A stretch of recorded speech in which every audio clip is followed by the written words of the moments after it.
Hello and welcome to Rajya Sabha Television. You're watching a brand new policy watch with me, Frank Pereira. The Supreme Court's order stopping the sale of firecrackers in Delhi NCR has set off a clamour by activists and residents alike in other metros for a similar ban or at least greater restrictions. Even in Shivakasi, the centre of the 5,000 crore rupees fireworks industry that will be hit the hardest by the order, traders have grudgingly accepted the reality and are now deliberating on the way forward, perhaps by manufacturing green crackers or environmentally less harmful fireworks. On the other hand, metros welcomed the ban, with some activists suggesting a calibrated approach towards Diwali celebrations in the metropolitans that have a diverse population. On this edition of Policy Watch, we will analyze the order of the Apex Court banning firecrackers in the National Capital Region. Joining me on the program today are Praveen Khandelwal, Secretary General, Confederation of All India Traders, and Chetan, Chauhan, Deputy National Affairs Editor, Hindustan Times. Thank you to both my guests for joining me on this edition of Policy Watch. Praveen Khandelwal, I'd like to begin with you. Do you think that this is a classic case of judicial overreach? As far as the Supreme Court is concerned, should it be interfering in matters such as this when we have a specialized forum like the NGT? Well, certainly it is not a judicial overreach, because of the reason that the environment issue is burning fire since a long time. And unfortunately, we do have environment ministry and all that. But subsequently, there is no comprehensive solutions so far has been taken by either by the central government or by the state governments. So naturally, when for a long time you are not going to have any discussion or any policy or something else, so at one point of time the court will intervene.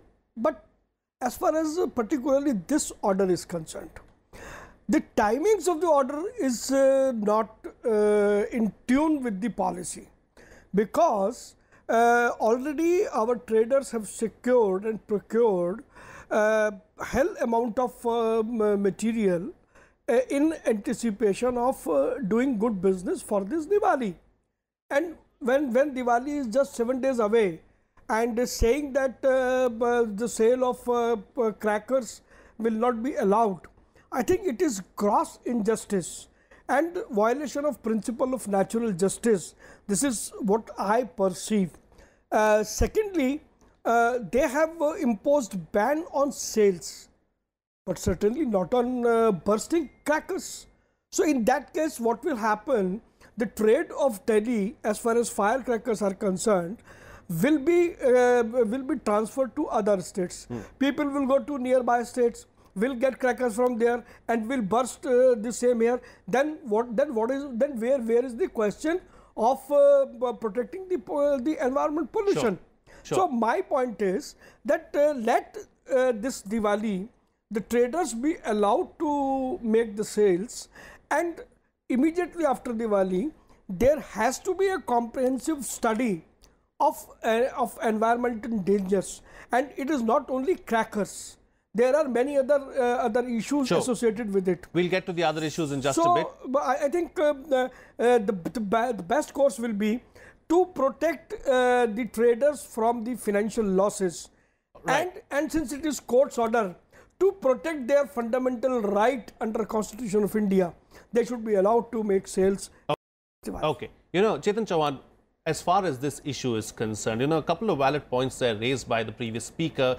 The timing of the decision, just 10 days before Diwali, you come out with a decision like this, and then it's absurd in the sense, because the Supreme Court has said that if you do have firecrackers, you can burst them during Diwali. Who's going to sit and try and figure out what's really happening here? If it's a ban, why not a complete blanket ban?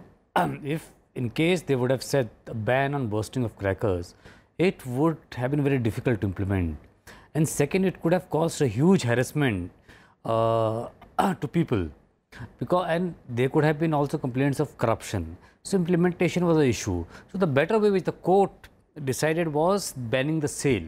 If the sale is not possible, then most of the people will not be able to buy. As Mr. Khandelwal said, in the neighboring, but it is in entire NCR. So a person may have to go to Ambala, Chandigarh, to Alwar, or in that side beyond Meerut, and Agra to buy a cracker, which very few people can do. At least 75 kilometers away. Yeah. So very few people can do, or even if some guys get crackers from there, they will not be able to sell in Delhi. So the consumption, the use of crackers will be reduced to a large extent. But I agree with him on one point, that the Supreme Court should have given much more time to traders to not to buy crackers. Because it's gross injustice to them, I agree, that you have bought the stocks thinking that you will sell, and suddenly the Supreme Court order comes. Supreme Court could have given this order in September, in August, and ample time could have been given. Having said that, I want to say the order is good because impact on Delhi's air pollution will be huge. If you see the last many years data, CPCB, Delhi Pollution Control Committee data, on Diwali night and subsequent days, the pollution level remains high. It is not only particulate matter pollution, NOx, nitrogen oxide, sulfur oxide, other carcinogenic pollutants are also emitted by firecrackers. And because Delhi already has a high level of pollution, they further aggravate the pollution levels in the capital, and it leads to a lot of health problems. It's an experiment. There is some loss to the traders, but in the trade-off, I think it is an extremely good step taken by the Supreme Court.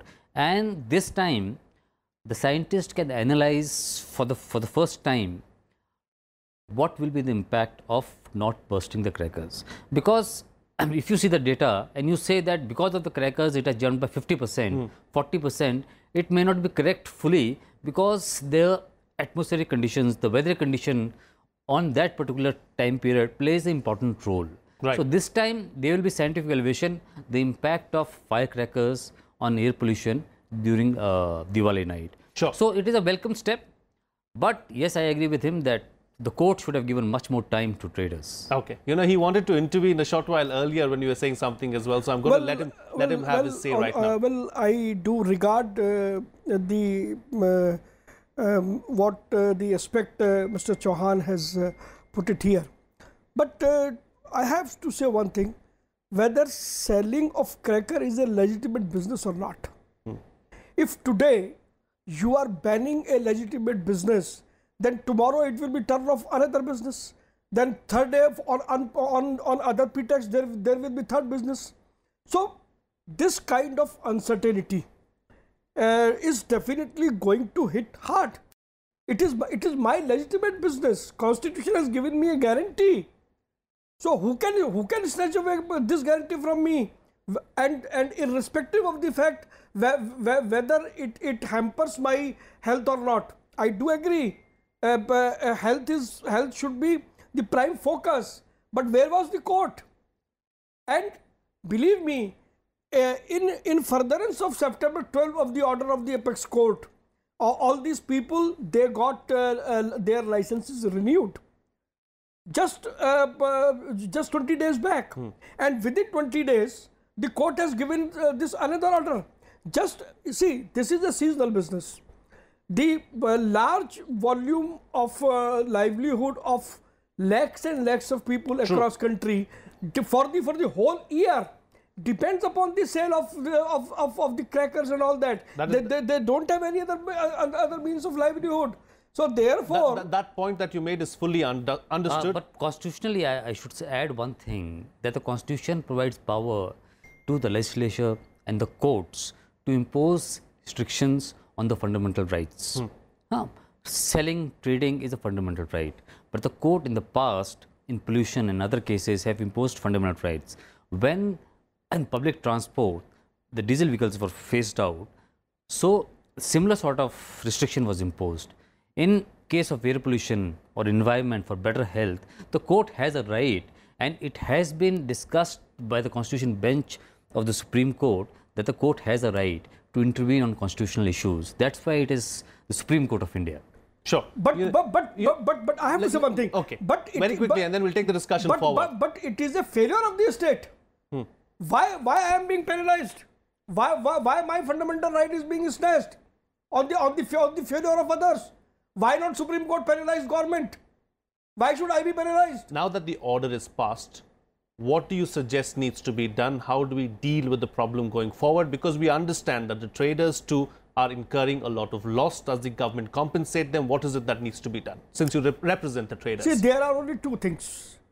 Either government compensate the entire volume of the material which has been procured by the traders, or Supreme Court may give some relief, and at least this Diwali they should be allowed to make sales. And of course, after Diwali, Supreme Court may direct these firecracker manufacturers not to manufacture except environment friendly crackers. Sure. You know, and as an environmentally conscious citizen, I wouldn't think that, you know, Supreme Court granting some kind of relief is the best option going forward, but maybe compensation could be the way ahead. Remains to be seen whether or not that will be done. But taking the discussion forward, Chetan Chauhan, you know, as far as firecrackers on the whole are concerned, do you believe that it is time that we completely ban firecrackers, or we move towards, you know, cleaner or greener firecrackers maybe in the near future? If you see many other countries from where the business of firecrackers started, they have completely banned. And even in Diwali, if you see traditionally, maybe 200 years ago, when there were no firecrackers, the firecrackers is a recent event, maybe 40 years, 50 years. But the firecrackers were never associated with Diwali the way it is associated now. So I don't think that it hurts anybody's religious sentiments if the firecrackers are banned. Second point is the issue of child rights also. In Shivakasi, if you see, a large number of children are employed. And how the manufacturers are, the crackers are manufactured, it is not in a very good environment. So banning firecrackers will have an impact, but it can be compensated through other industry, which is the greener industry of celebrating Diwali in a greener way. There are different options. You can have a firecracker. You can have a firecracker which is environment friendly. There are other ways also you can celebrate Diwali. Diwali is a festival of lights. So there are many ways you can celebrate. Firecracker is not the only way. And the harm in a country like India, where particulate matter pollution is rising at a phenomenal pace across the country, all cities, all towns, it is a hazard. And we should stop the hazard. Okay, fine. All right, then. On that note, we'll call it a wrap on this segment of Policy Watch. I'd like to thank both my guests for joining me on the program, Praveen Khandelwal and Chetan Chauhan. Thank you so much, gentlemen, for being with me on Policy Watch today. It's time for a short break now. On the other side, we'll take stock of the first meeting of the newly constituted Economic Advisory Council to the Prime Minister. Stay tuned. We'll be right back.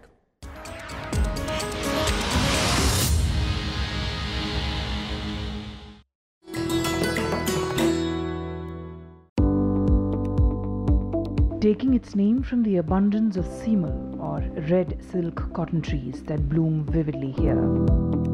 The Simlipal National Park is home to 3 of India's biggest animal species: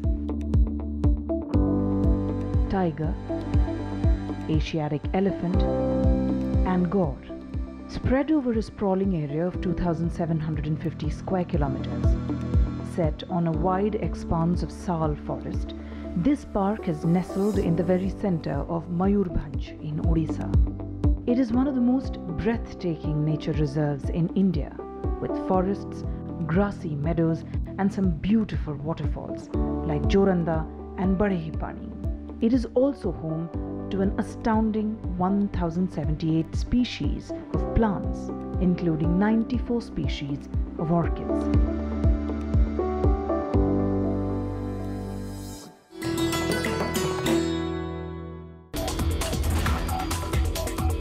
The world today is talking about reactive nitrogen becoming a pollutant. Even though it's a nutrient in our food production system, can become a pollutant if it is in a drinking water source. Sewage becomes the second largest contribution and the fastest growing contributor to reactive nitrogen load. The amount of ammonia, urea, nitrogen that is lost through domestic sewage, if that can be recycled back into crops, you can cut down the fertilizer by as much as 40%. Watch Eureka with Professor N. Raghuram, Dean at School of Biotechnology, GGS Indraprasth University, Dwarka, only on Rajya Sabha Television.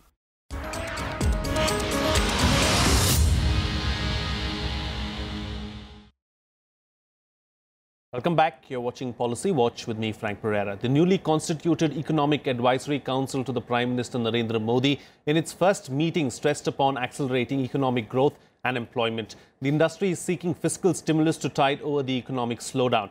The economic growth has slipped to a 3-year low of 5.7% in the first quarter of the current fiscal. The government pegged the fiscal deficit target at 3.2% for the current fiscal and 3% for the next financial year. With the economy slowing down and joblessness becoming a major issue, the EAC has identified 10 major priority areas over which it will prepare a report and submit it over the next 6 months. In this segment, we will take stock of the first meeting of the EAC. Joining me on the program right now are Ajay, former Secretary, Ministry of Commerce and Industry, and K.A. Badrinath, Policy Editor, Financial Chronicle. Thank you to both my guests for joining me on this segment of Policy Watch. Mr. Dua, I'd like to begin with you. What do you think of the EAC's recipe for, economic growth? Let me start by saying I don't think they have as yet suggested any way out. Yesterday's meeting, to my mind, did the highlights of it, if I might say, there are 3 things. One, they met formally for the first time. They hadn't met so far. And in that, they acknowledged, first time an acknowledgement from a government body or a government department, that there is an economic slowdown in the economy.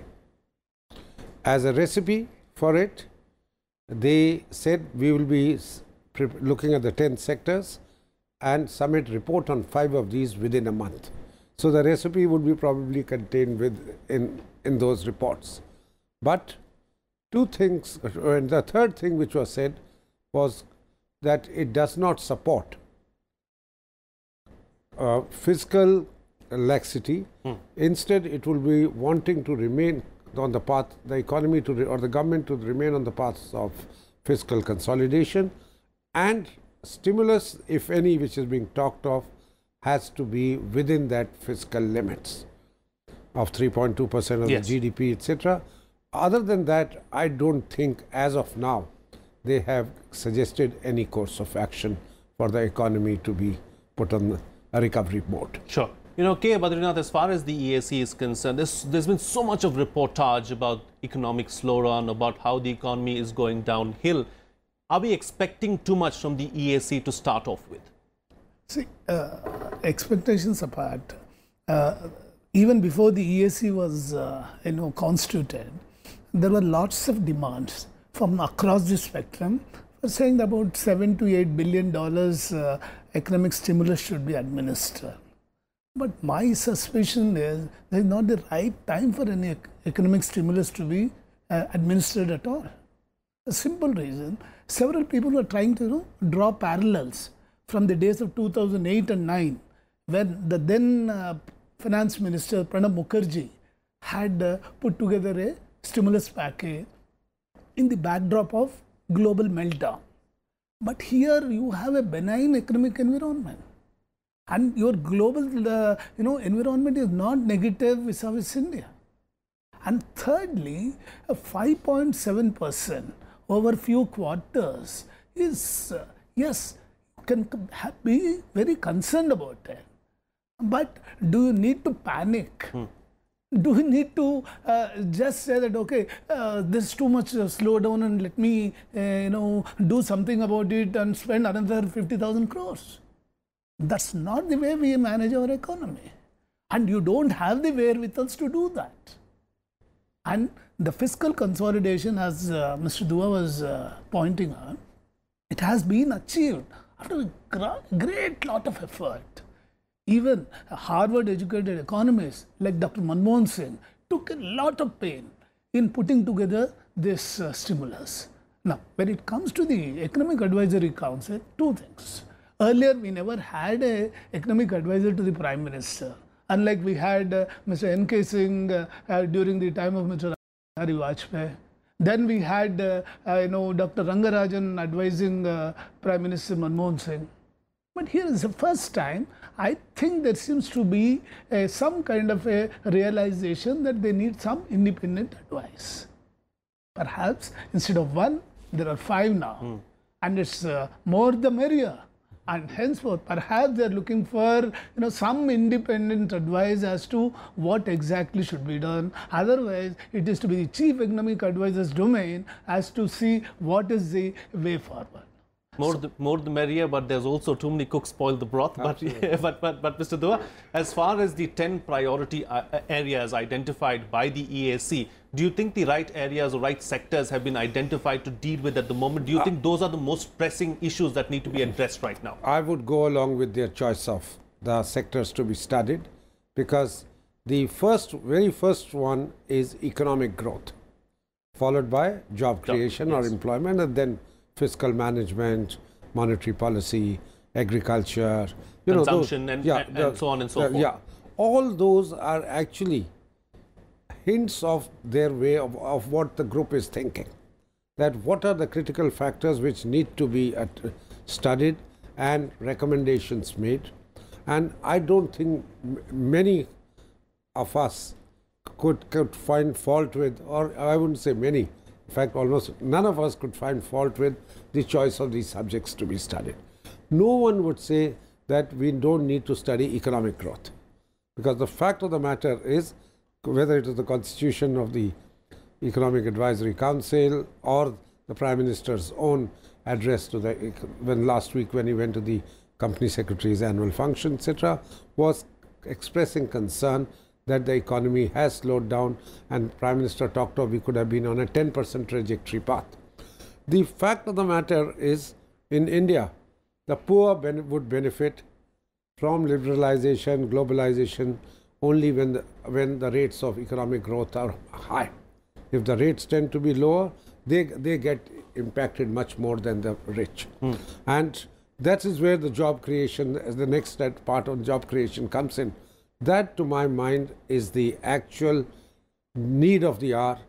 It might be today an economic issue. It could easily, if it persists, become a social issue as well in the country. Because as we all know, if 300 million jobs have been created, or 300 million people have been added to the workforce since the economic liberalization program started, even the most liberal or most generous estimate is that only 140 million jobs have been created, which means 160 million people are, additional people are either fully unemployed or underemployed partly, and that's an issue. So I would say that the choice of subjects, for very fact that they're not talking about manufacturing revival, but agriculture, yes, shows that. Whether to do it within fiscal, what we just discussed, whether within the 3.2% or getting it to 3% next year as NK Singh committee recommended, etc., that's an issue which must be debated upon. Sure. Monetary policy, though within the purview of the Reserve Bank, but the government also has a role in it. That is also an issue to be looked at, because very often it's being cited that the rates of interest are higher rates of interest come in the way of increased investment. So that's an issue which will also be studied. Right. Mr. Badrinath, as challenges are concerned, what do you think are going to be the biggest challenges for the EAC? Do you feel that, the Finance Ministry and the EAC are going to be at loggerheads at some point in time? See, my guess is that when I come to the challenges, the challenge is to instill confidence in the investing community to get back to the investment mode. See, till now, in the last few months of this financial year, it is only the public spending that has allowed the economy to, just move on. But unless the private investments come back, and both foreign as well as domestic investments have to pick up if you have to get towards the 7% or 7% plus growth level. So if that has been, there is some kind of a crisis of confidence that is there all over prevailing, and this needs to be an issue that needs to be tackled. Perception amongst the investors saying that, look, if I do something, the government might react. So this needs to go. For example, the first such effort has been done with the oil companies. Oil companies CEOs, both domestic as well as foreign companies, have met the Prime Minister. Now they're trigger happy. They say that, okay, all right, we'll bring back investments. We'll do something about it. So do we need more of that? Yes.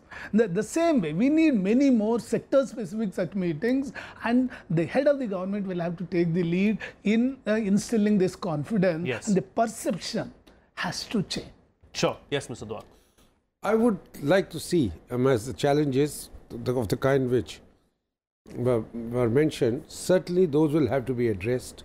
But the Advisory Council could certainly give its opinion to the Prime Minister on what can be done in the immediate or the in the next few months. The issues like the ones which have been raised by the oil industry people or the larger challenges, etc., those could take time to fix. Some of them dependent upon our own initiative, some on external factors. Yeah. But the challenge to my mind before the Advisory Council is, here is a recipe for the short term. Mr. Prime Minister, if we have to pull out the economy, all of us think that this is the way to go about for next 6 months, next 1 year. That is something which they would all have to draw upon their years of experience, practical, some people, bureaucrats there, economists there, to tell the Prime Minister that this we think is the way forward. Okay. You know, you did mention that there is no need to press the panic button just as yet. But is it that difficult a task to bail us out of the situation that we are in right now? See, the issue is the panic and frustration doesn't help. One. And second is, apart from investments that we were talking about just now, it's the informal and rural sector where you're going to get more informal jobs and increase the spread of prosperity and all that. So if we can do something about that and link them to the urban markets, perhaps that is where we are going to find more jobs as well. Apart from the economic growth that we are talking about, which can be stimulated through investments, the jobs creation that the EAC has been talking about can come from informal sector in a big way. One perhaps suggestion could be that, okay, you are giving 100 days of work under the Manrega. Yeah. So can we increase it to 200 days?